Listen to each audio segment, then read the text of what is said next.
Away on the KTLA 5 News at 1 video just into the KTLA 5 newsroom of LA County Assessor John DeGuise's arrest. We are live to do details in the corruption investigation. Plus, in Santa Barbara, there's a brush fire.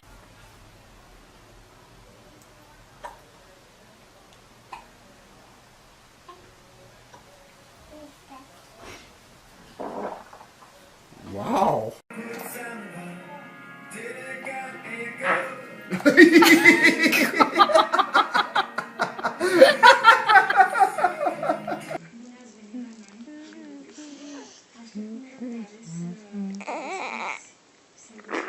Oh my.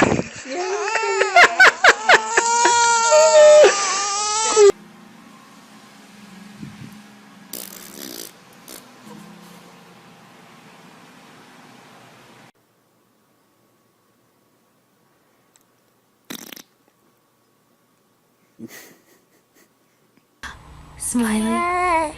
Smiley. Smiley boy. Where's my smiley boy?